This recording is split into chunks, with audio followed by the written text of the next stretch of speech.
next, and joining me today, it's Drew Bellerby. Hi, Drew. Hello. How are you? I'm very well, thank you. Yourself? I'm all right, thank you. So, tell me, how did you get into motorsport?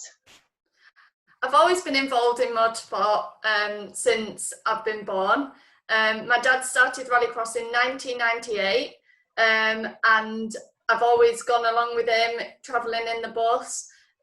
Whichever tracks I've raced at, he's probably raced at too.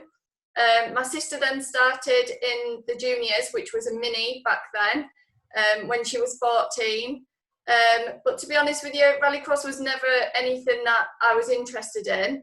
I spent my weekends with a pony in the field and going to show jumping events until there was a junior Suzuki Swift available for one of the meetings, which was at Knockhill. And I said to Dad, I'd quite like to have a go in that. And here I am. I've never stopped. And you mentioned there your sister and your father as well. Your team's very much a family effort, and obviously your sister also races, Paige Bellerby. So is there any sibling rivalry, or do you all get on really well as a family? There's always rivalry. We both want to win, and that's what we go out to do every time. We both support each other the very best that we can. We do often compare times in practice, and it has been known that I've been quicker in the wet than what she has. But like I say, we all support each other, and we all just want the best for both of us. And last season you won the BMW Mini Rallycross Championship, which must have been amazing. Tell me how that felt, and tell me about your other career highlights as well. To be honest, that is the highlight of my career. I have no words to describe how it felt when I became the first female to win the BMW Mini Championship. I pushed and pushed so hard, and I honestly didn't think it was going to happen. It went down to the last race of the last meeting, and my dad said, it's now or never. I pushed and pushed and pushed, and once I'd gone over that line, I knew it was mine. What was that like then, knowing that it all depended on that last race? What was going through your mind? How did that feel for you at the time? Were you under an immense amount of pressure? Well, I always put myself under a lot more pressure than what everybody else does. I remember my dad and my sister both being sat at the pre-grid with me, trying to calm me down, telling me that we do this because it's fun. But you know yourself, if you're a motorsport driver, when you're in that position, you only want to be first. So I always put myself under a lot more pressure, but pressure doesn't always work. Well, you obviously remained quite cool under pressure because you managed to pull it all out of the bag and secure that title. So now you've got that title. What are your aims and ambitions for the future and going forward? Well, I think everybody who drives in any form of motorsport always aims for the highest level. So for me, that would be the World Rallycross. But a realistic goal, I want to stay on the top step. What are you most looking forward to about Five Nations BRX? What is it that's exciting you about this new concept series? Well, the variety of tracks now.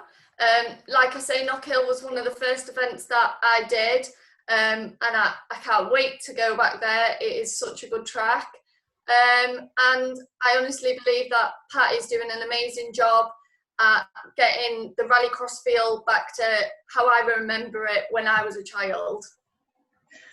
And as a driver, we all know what preparation goes into a car for the weekend. It's a lot of hard work and preparation to get the cars ready. But as a driver, what preparation do you do to get yourself ready for a weekend in terms of fitness and mental health and all that sort of stuff that goes into competing?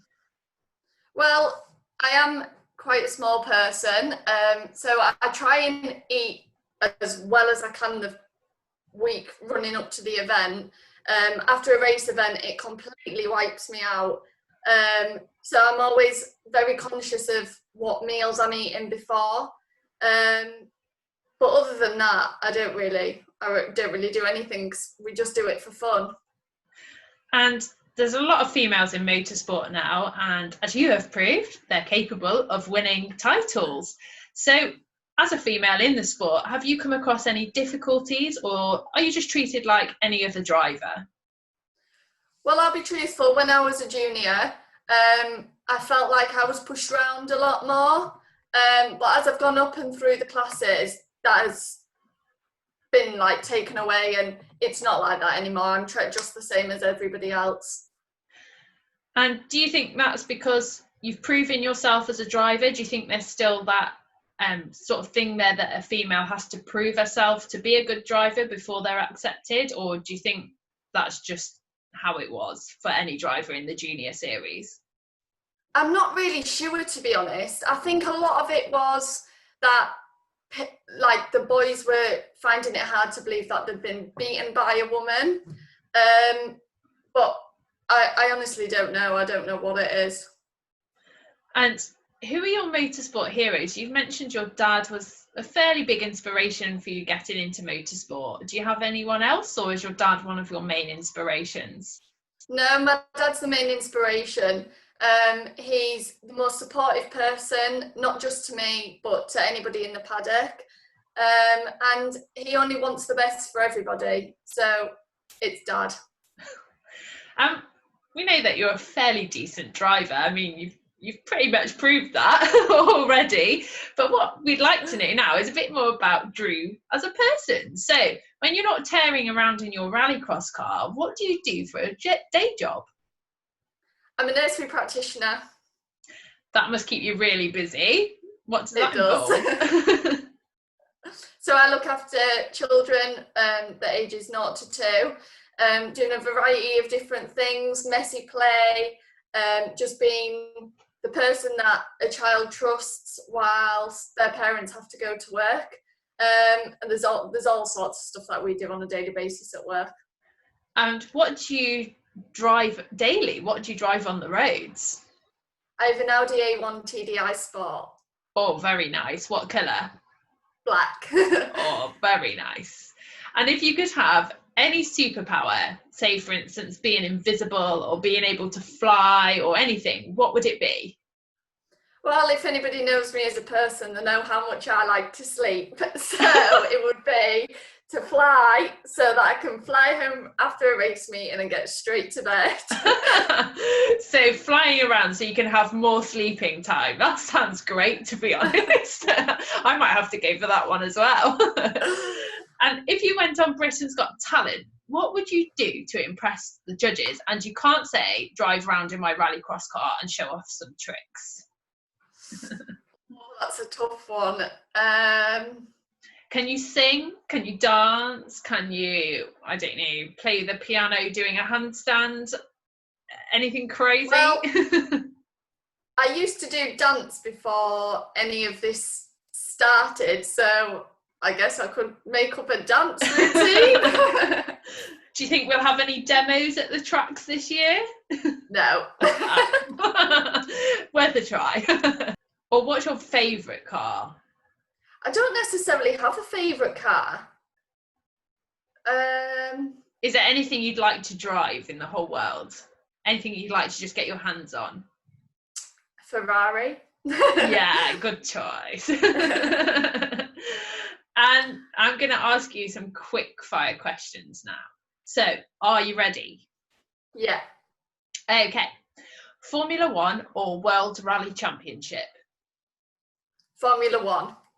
Front wheel drive or rear wheel drive? Rear wheel drive. Batman or Superman? Superman. Should have done Wonder Woman or Batwoman on that one. Lydden Hill or Mondello Park? Lydden Hill. What is worse, doing the laundry or doing the dishes? The dishes. I think both of them are just as bad, really, aren't they? Yeah. During a race weekend, would you rather have wet conditions or dry conditions? Oh, it depends which track. Now, you did say you were faster than your sister in the wet. Yeah, so we'll go with that. The question that divides the nation: pineapple on pizza, yes or no? No. Oh no, I love it. I didn't see what's wrong with it. Awful. Restaurant or takeaway? Takeaway. Knockhill or Pembrey? Pembrey. Dogs or cats? Dogs. Here's the important one. Win at least one supercar final or have no accidents or repairs for the whole season? Win the supercar final. Right answer. Well, it's been really interesting talking to you today, Drew. It's really interesting to find out that you're a nursery practitioner in the week, and that must be something that's really rewarding for you as a job and your career in motorsport as well. I mean, you seem very successful in all areas of your life. So let's hope we can get back racing soon. Thank you for joining us today on 5 Nations BRX at Home. Stay safe. It's goodbye from Drew and goodbye from me. Bye. Bye.